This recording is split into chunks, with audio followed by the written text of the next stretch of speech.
It was a normal Tuesday when the aliens came. The sun rose over NASA headquarters where Dr. Eleanor Wright sat reviewing data from the Mars rovers. At 42, she had spent half her life studying the possibility of extraterrestrial microbes. She never expected to meet actual aliens in the conference room down the hall. The message came through all communication systems at once. Every screen, radio, and phone on Earth showed the same words.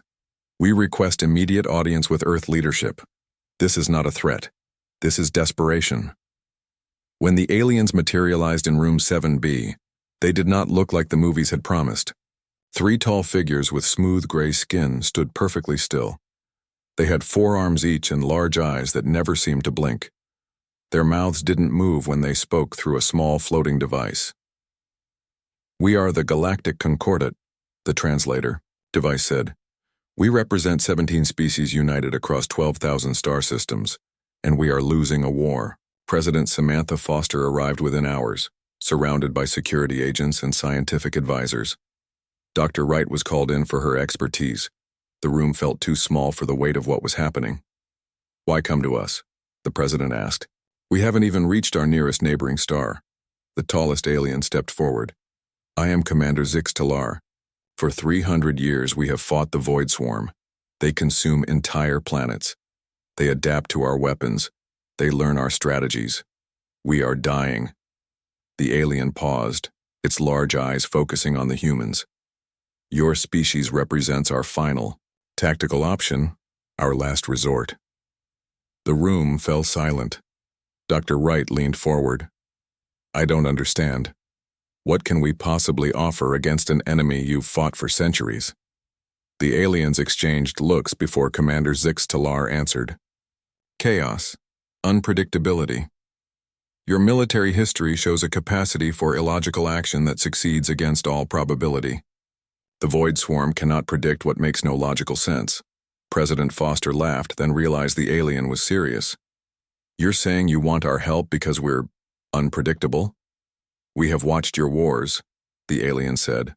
While we considered your violence a reason to avoid contact, we now see its potential value. Your species turns disadvantage into victory. You use deception. You change plans mid-battle. These concepts are foreign to most advanced species. Dr. Wright understood first. You're too logical, too predictable. Your enemy has figured out your patterns. Precisely, the alien said. We need human military advisors to introduce elements the swarm cannot anticipate. The president called an emergency meeting with her military leaders. General Paul Garcia objected immediately. Madam President, this could be an elaborate trick. We have no proof this swarm even exists. Commander, Zix Talar touched the translator device. The walls of the meeting room disappeared, replaced by a view of space.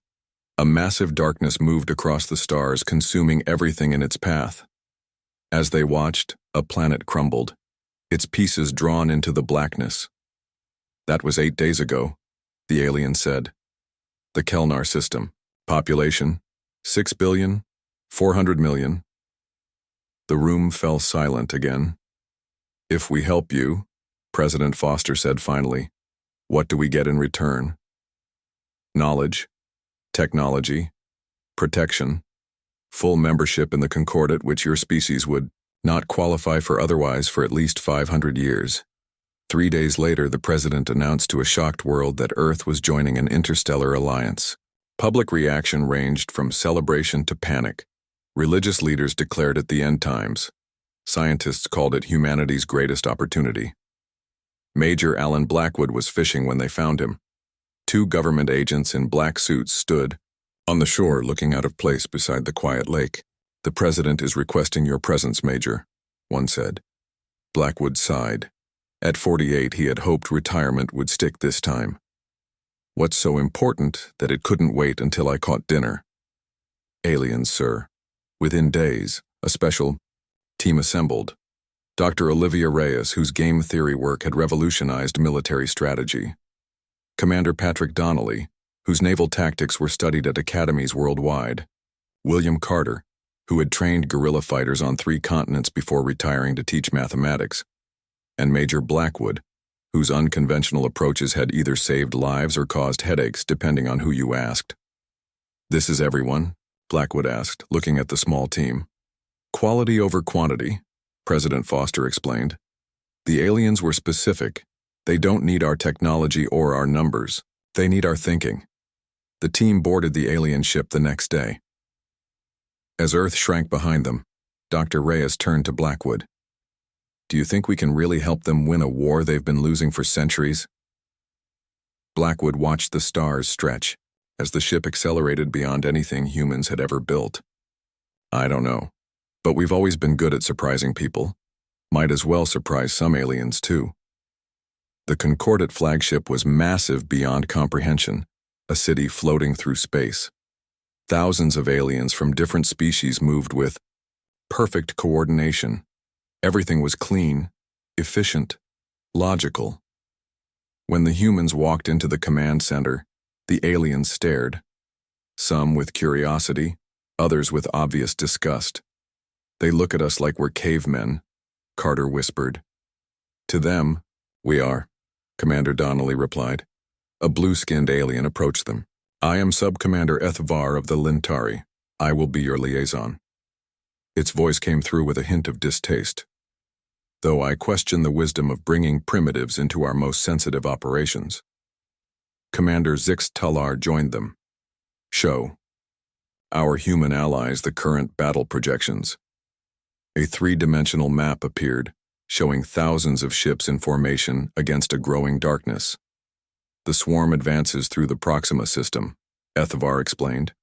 Our models predict total loss within 14 days. We have positioned our defense fleet according to optimal mathematical distribution. Major Blackwood studied the map.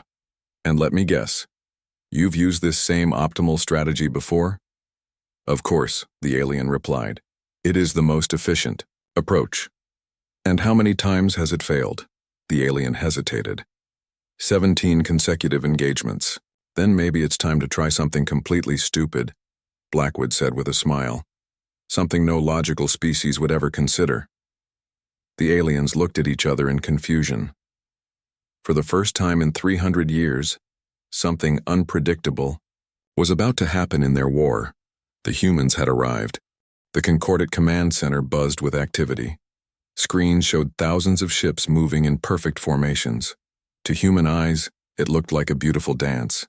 To Major Blackwood, it looked like predictable disaster. Your ships always move, in the same patterns, he said, pointing to the main display. No wonder this swarm thing keeps beating you. Sub-Commander Ethavar's blue skin darkened with what might have been annoyance. Our formations are mathematically perfect. Each ship positioned for maximum efficiency.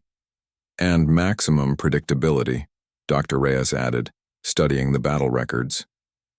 She had spent the last 3 days reviewing the Concordat's previous defeats. Your enemy has learned your playbook. The humans had their own working space now, a small room off the main command center. Carter had filled it with notes and diagrams, trying to understand how the swarm operated. Donnelly worked on ship movement, patterns looking for ways to introduce human naval tactics to space warfare. Look at this, Carter called the others over. He played a recording of a recent battle. The dark mass of the swarm flowed like water around the Concordat formations. It's not attacking randomly. It's moving like predators do on Earth. What do you mean? Commander Zix Talar asked, entering the room. Lions hunting gazelles. Sharks following blood and water. Wolves surrounding prey. Carter pointed to different parts of the recording. The swarm targets weak points. It follows patterns of least resistance. Ethvar made a dismissive gesture with his upper arms. We have analyzed attack vectors for centuries. There is no pattern we have not calculated. Blackwood laughed. That's the problem. You keep calculating. You keep thinking there must be a perfect solution. And there is not? Zix Talar asked. In warfare? Never. Blackwood stood up. Warfare is chaos. The side that embraces chaos while controlling it wins. The aliens didn't understand. To them, warfare was a mathematical problem that could be solved with enough data and computing power. The idea that unpredictability itself could be an advantage seemed impossible to them. Dr. Reyes set up a simulation to demonstrate. She created 2 versions of the same battle scenario, In one, the concordate forces followed their standard perfect formations. In the other, she introduced random variations in speed, position, and timing. Watch what happens when the enemy encounters these two approaches. The simulation showed the swarm quickly overwhelming the standard formation, but against the random variations it hesitated, split forces, made mistakes. Your species has no concept of deception, she explained. You don't understand how valuable it is to be unpredictable. Deception is inefficient, HFY said. Deception keeps you alive, Commander Donnelly countered. That night, alarms blared throughout the ship. A swarm scout vessel had somehow penetrated the flagship's defenses. The humans ran toward the disturbance while alien crew members followed evacuation protocols. When they reached the breach point, they found chaos. The scout, a small, dark entity that moved like liquid metal, had already killed 2 security officers. More officers fired weapons that seemed to have little effect. It adapts to our weapons after 3 direct hits, an officer explained, backing away. Blackwood looked at Carter. Without words, they understood what needed to happen. They grabbed weapons from fallen officers. "Commander, we need to fire in sequence," Blackwood shouted to Donnelly. "Different weapons, different angles, never the same pattern twice." The humans formed a circle. Each fired once, then moved to a new position. Their movements seemed random to the watching aliens, but contained an underlying coordination. The scout creature couldn't adapt to the constantly changing attack. When it was over, the alien security team stared at the humans in confusion. "How did you coordinate without communication?" one asked. "We improvised," Carter said, as if this explained everything. Later, Commander Zix Talar reviewed the security footage with the human team. "You had no plan," he said, his tone suggesting this should have led to failure. "We had a framework," Blackwood explained. "Basic principles we all understood. Within that framework, we adapted to the situation." "This is how humans fight?" Zix Talar asked. "This is how humans survive," Donnelly corrected. "Plans rarely survive contact with the enemy. You need people who can think on their feet." For the first time, the aliens began to understand what made humans different. Not their technology or physical strength, but their ability to function in chaos. The next day, Blackwood presented what he called Operation Thunderclap. Instead of the Concordate's usual approach of fighting on all fronts simultaneously, he proposed concentrated attacks at random intervals and locations. Hit hard where they don't expect it, then disappear before they can adapt, he explained. The alien commanders ran the plan through their prediction models. The results showed a 73.8% probability of failure. "Then why attempt it?" HFY asked. "Because your enemy expects you to follow logic," Rhea said. "This plan defies logic." "And that is good?" another commander asked. "In this case, yes," Blackwood said. "Your predictability is killing you." After much debate, Commander Zix Talar authorized a test of the human strategy. A small fleet would implement Operation Thunderclap against a minor swarm presence in a nearby system. As preparations began, a new ship arrived at the fleet. The USS Defiance, Earth's first contribution to the war effort. It was small compared to the alien vessels, but carried something more valuable than firepower: Admiral Elizabeth Morgan and 200 human military personnel. The Admiral met with Blackwood's team immediately. The President sent more advisors, engineers, pilots, strategists, people who think outside the box. "We'll need them," Carter said. "The aliens here can't understand why unpredictability matters. They keep trying to calculate perfect solutions." "Admiral," Morgan smiled. "Then let's show them why Earth never found a perfect solution to anything, but we're still here." HFY entered the room without announcing himself, a habit the humans found annoying. "The test fleet is ready. We depart in 6 hours."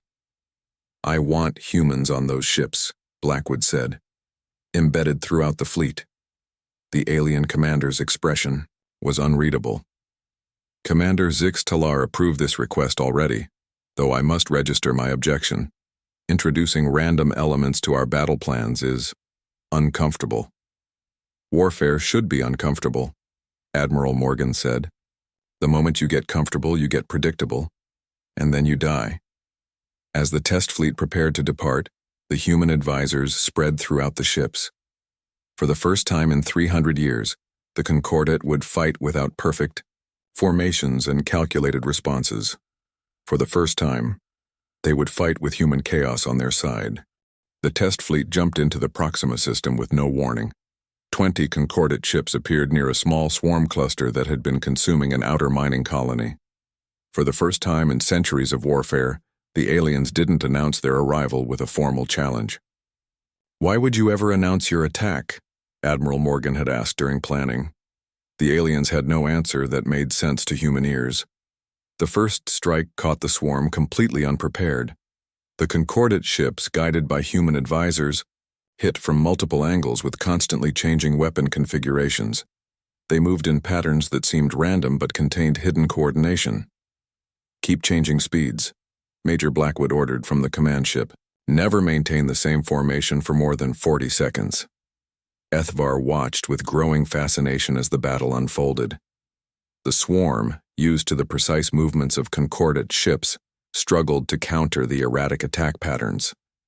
3 swarm node ships were destroyed before they could properly respond. "It's working," he said, surprise evident in his voice. "Don't get comfortable," Blackwood warned. "They're already starting to adapt." He was right. The swarm began to pull together, forming a tighter defense. Its outer ships changed their approach, becoming more aggressive. "All ships execute pattern shift alpha," Admiral Morgan ordered. The humans had prepared 5 different attack patterns.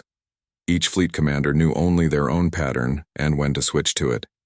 The overall strategy was hidden from everyone, except Morgan and Zixtalar.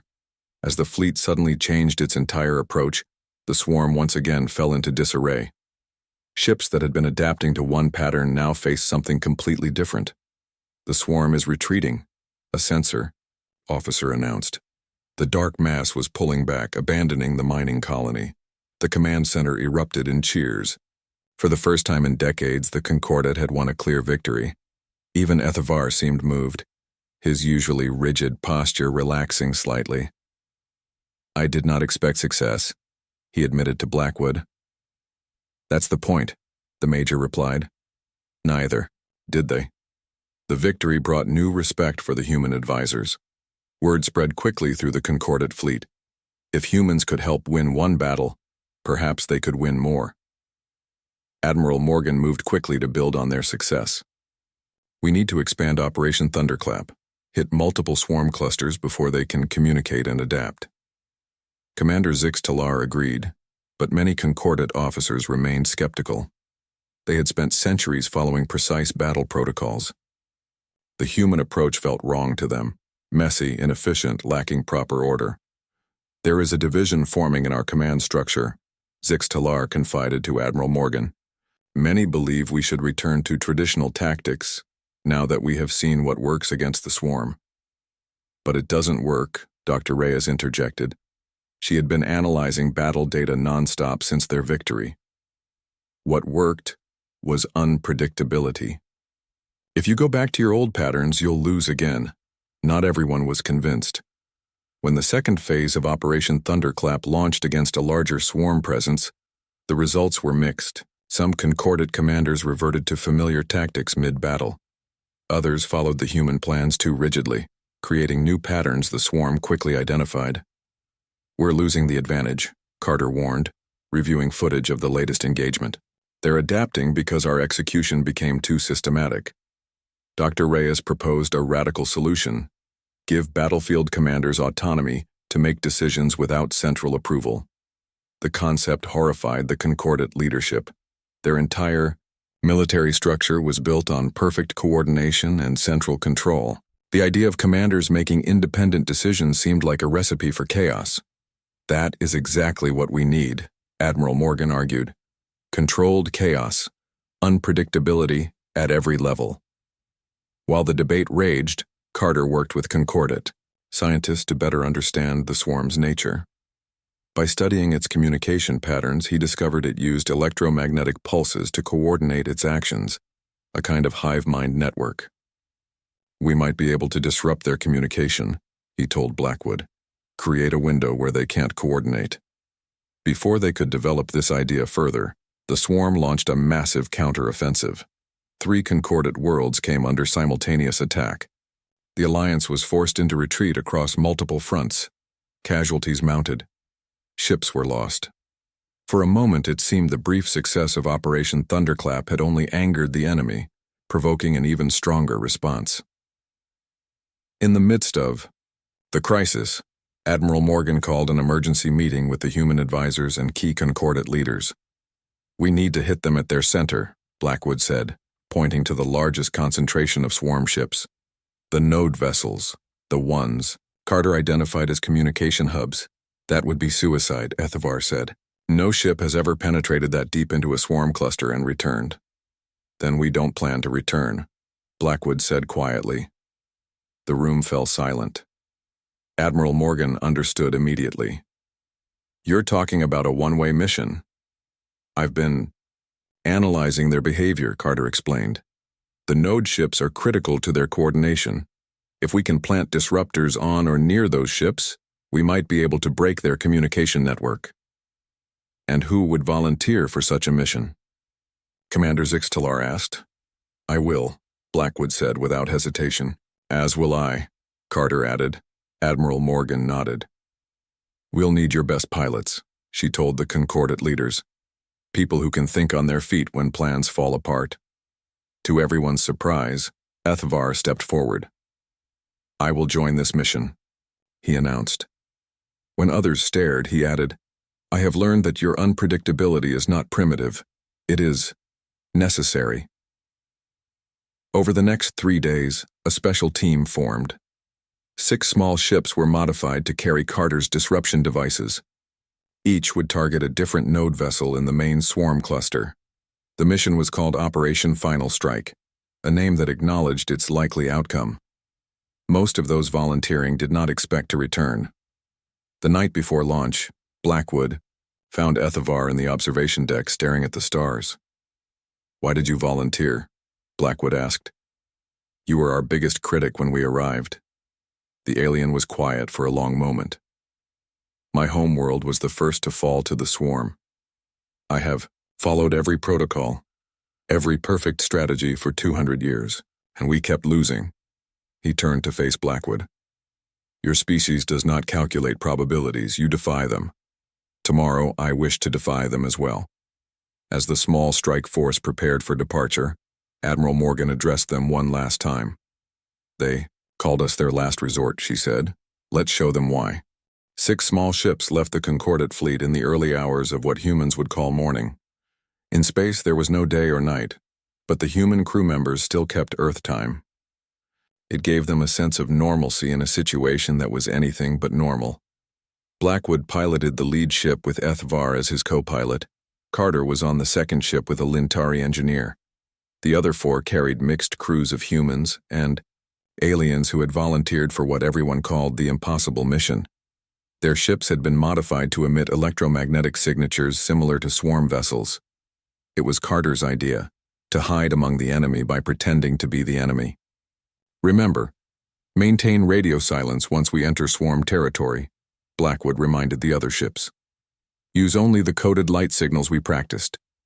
The plan was both simple and desperate. They would fly into the heart of the largest swarm cluster, plant Carter's disruption devices on or near the main node ships, and activate them simultaneously. The devices would temporarily confuse the swarm's hive-mind communication, creating a window for the main concordant fleet to attack. No one spoke about the likelihood of return. As they approached swarm territory, HFY turned to Blackwood. "If this works, it will change everything we know about fighting the swarm." "That's the idea," Blackwood replied. "Change the rules of the game." The first challenge came when they encountered the outer ring of swarm ships. The disguised signatures worked.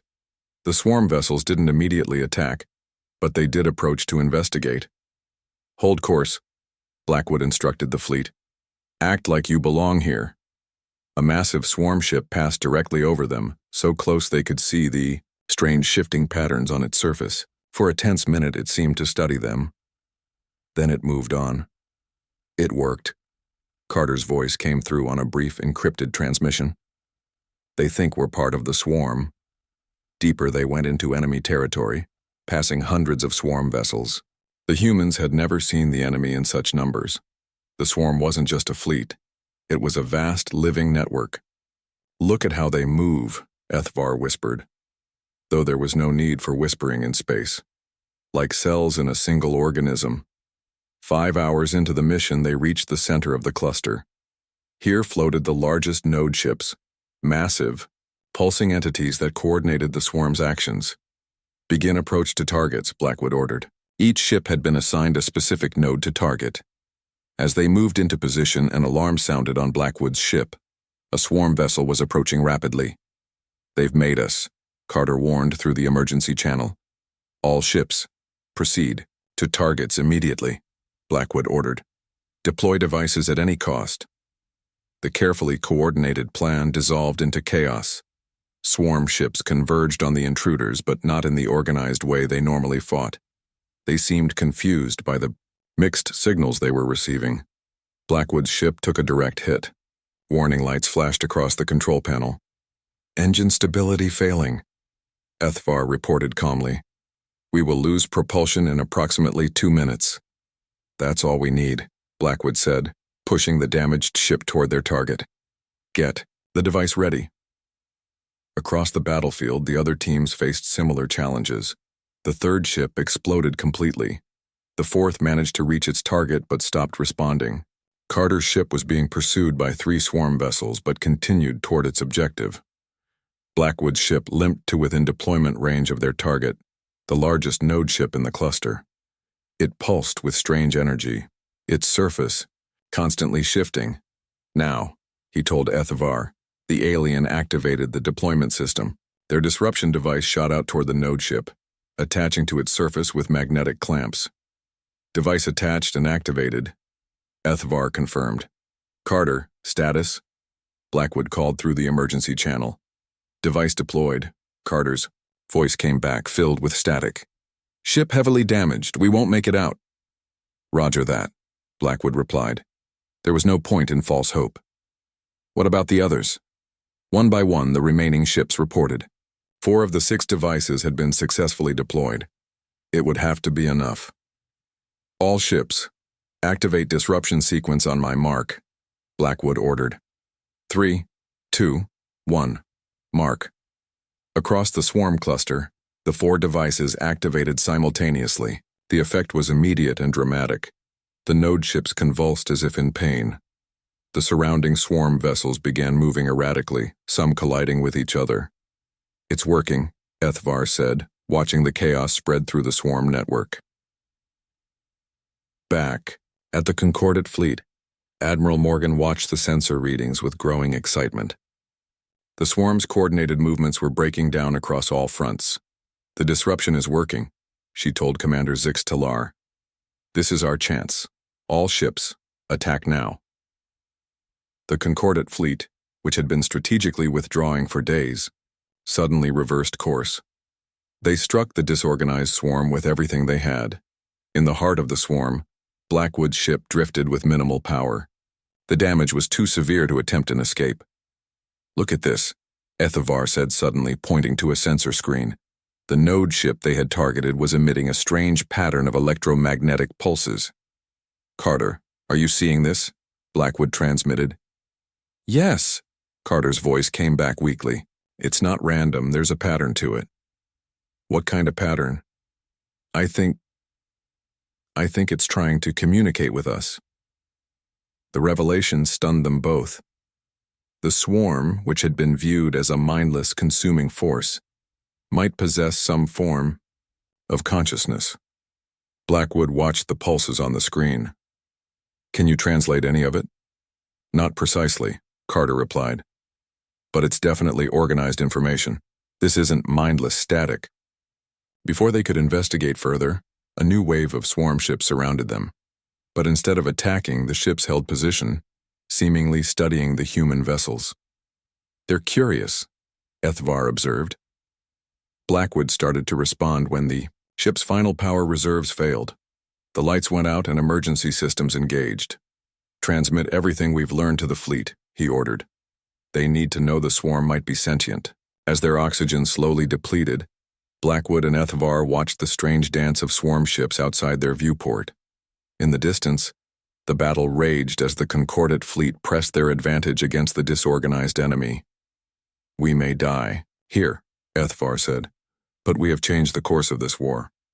"Maybe we've done more than that," Blackwood replied. "Maybe we've found a way to end it." Their transmission reached the Concordate fleet just as Admiral Morgan was preparing to order a final assault on the weakened swarm. She stared at the data in shock. "The swarm is trying to communicate?" Commander Zix Talar reviewed the information. "If true, this changes everything we thought we knew about our enemy." The Admiral faced a critical decision: press the attack and potentially destroy a sentient species, or attempt something no one had considered in 3 centuries of war: communication. Admiral Morgan stood on the bridge of the flagship, watching the battle unfold on the main display. The Concordate fleet was winning for the first time in decades. The swarm vessels moved without coordination, easy targets for the attacking ships. "We can end this now," a Concordate commander urged. "Press the attack while they are vulnerable." Commander Zix Talar turned to Admiral Morgan. "The decision is yours. Your strategy brought us this advantage." Morgan stared at the data from Blackwood's final transmission. The swarm wasn't just a mindless enemy. It was possibly trying to communicate. "Hold the attack," she ordered. "Maintain defensive positions only."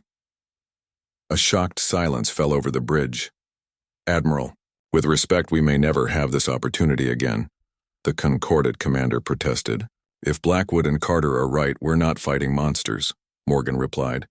"We might be fighting a misunderstanding. Dr. Reyes, I need you." Dr. Reyes had been working non-stop since the disruption began, analyzing the electromagnetic patterns. She looked exhausted but determined when she arrived on the bridge. "The patterns are definitely structured," she confirmed. "It's some form of language." "Can we respond?" Morgan asked. "Maybe. Carter's devices weren't designed for two-way communication, but we might be able to modify our own transmitters to mimic their frequencies." While the debate raged among the Concordate leadership, Morgan made her decision. "Prepare a communication probe. We're going to try talking to them." Not everyone agreed. Many Concordate officers wanted to press the attack, to finish the war while they had the advantage. 300 years of fighting was not easily set aside. "This is madness," HFY's second-in-command argued. "They've destroyed countless worlds, and we've attacked theirs," Dr. Reyes countered. She had been reviewing historical records of the war's beginning. The first swarm attacks followed Concordate mining operations in previously unexplored regions. What if they were defending territory they considered their own? The communication probe launched 12 hours later. It carried no weapons, only powerful transmitters programmed to broadcast patterns similar to those observed from the node ships. It headed directly toward the largest concentration of swarm vessels. Everyone expected it to be destroyed immediately. Instead, the swarm surrounded the probe but did not attack. They seemed to study it. "They're curious," Commander Zix Talar observed, echoing HFY's words from earlier. "Send the first message," Morgan ordered. Dr. Reyes activated the sequence they had prepared, simple mathematical patterns that gradually increased in complexity, the universal language of numbers. For 3 tense hours, there was no response. Then the probe transmitted back a series of pulses. "They've responded," Dr. Reyes announced. "They're mirroring our patterns, but with variations. They're talking to us." Over the next 2 days, the crude communication slowly improved. The swarm began to understand the patterns represented language. The Concordate scientists working with human linguists began to understand the swarm's responses. "They're a collective consciousness," Dr. Reyes explained during a briefing. "They evolved in deep space, not on planets. They view solid worlds as resources, not homes. And they saw our expansion as a threat," Morgan added. "Yes, they attacked because they believed we would consume all available resources if not stopped." The first real breakthrough came when they managed to explain the concept of different species with different needs. The swarm had never encountered a life form that didn't directly compete for the same resources they required. Commander Zix Talar was skeptical. Can we truly negotiate with such an alien intelligence? We're doing it right now, Morgan pointed out. That's more than you achieved in 300 years of fighting. As the communications improved, something unexpected happened. The swarm released a small vessel. It approached the Concordat fleet carrying two life forms, Blackwood and Carter. When they boarded the flagship, everyone stared in shock. They had been given up for dead. They kept us alive, Blackwood explained. His voice was weak, but his eyes were bright with excitement. They were studying us, learning from us. They're not mindless, Carter added. Far from it. They're curious. They want to understand us as much as we want to understand them. The negotiations that followed were unlike anything in galactic history. The swarm, once viewed as a consuming horror, revealed itself to be a form of intelligence so different that communication itself was a triumph. They agreed to withdraw from conquered Concordat worlds in exchange for guarantees against expansion into regions they considered their territory. Boundaries were established. The war that had lasted 3 centuries ended not with victory or defeat, but with understanding. 1 month later, a formal treaty was signed. Humanity, having proven its value beyond warfare, received full membership in the Galactic Concordat. Indy, the observation lounge of the flagship Blackwood and HFY watched Earth appear on the main screen as they approached humanity's home. My people estimated it would take 500 years before humans qualified for Concordat membership, HFY said. You achieved it in less than 1 year. We brought something you needed, Blackwood replied. Chaos? Unpredictability? Translation, Blackwood corrected. Between order and chaos, between certainty and possibility. We understand both worlds. Commander Zix Talar joined them, looking at the blue planet growing larger in the view screen. We sought your species, for your capacity in warfare, the commander said thoughtfully. Yet you brought us something more valuable. What's that? Blackwood asked. The ability to see beyond it. As Earth filled the screen, Blackwood thought about how strange the journey had been. The aliens had called humans their last resort, primitive, violent, unpredictable creatures to be used as a final, desperate weapon.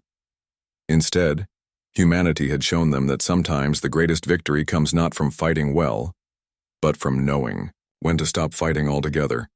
What will you do now? HFY asked. Return to your fishing lake? Blackwood smiled. Eventually. But I think humans have a lot more to offer the galaxy first. This is just the beginning. As the ship prepared to enter Earth orbit, news of the peace treaty spread across the planet. Humanity had taken its first real steps into a much larger universe, not as conquerors or victims, but as mediators between fundamentally different forms of life. The aliens had sought humans as warriors. They found instead their greatest teachers.